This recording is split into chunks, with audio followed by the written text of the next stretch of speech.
Kalau kita kaum muslimin ini pengikut Nabi, orang-orang yang ingin menegakkan kebenaran, kita juga mendapatkan ujian.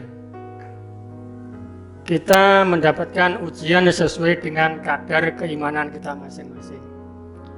Mungkin ujiannya sama, cobaannya sama, tapi dalam mensikapi cobaan itu barangkali tiap-tiap orang ini yang tidak sama. Ini sesuai dengan tingkat atau kadar keimanan kita masing-masing.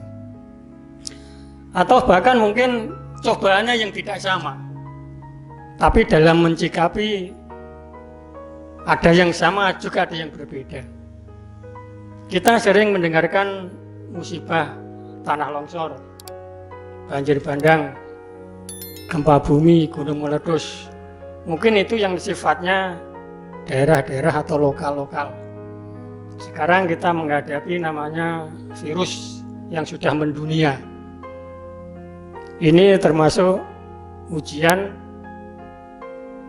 apa cobaan, atau bahkan itu mungkin hukuman bagi manusia. Nah, ini tergantung dari cara kita yang mencikapinya. Apakah kita lari dari kenyataan, atau kita hadapi dengan penuh keyakinan dan kesabaran dan doa, atau bagaimana? Ini tergantung dari masing-masing manusia.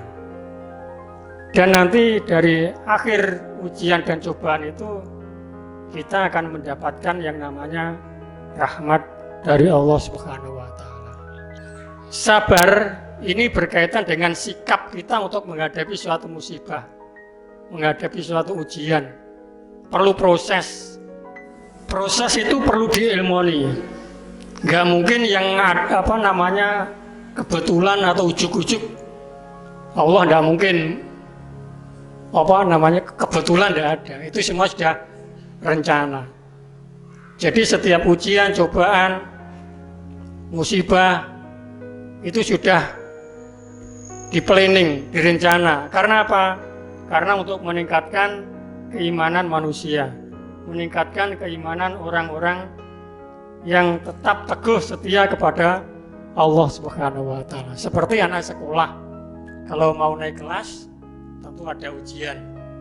Semakin tinggi kelasnya, ujiannya semakin berat.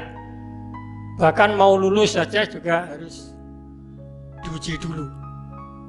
Mau melanjutkan sekolah juga ada ujiannya. Yang penting kita mensikapinya itu bagaimana. Jadi proses mensikapi itu perlu ilmu. Perlu ilmu. Tidak ada yang ujuk-ujuk. Jadi setelah kita mendapatkan cobaan, ujian, musibah, itu pasti kita akan mendapatkan kemanfaatan, keberkahan yang di dalam Quran Suci dinamakan rahmat. Atau juga kita katakan kita mendapatkan ilmu.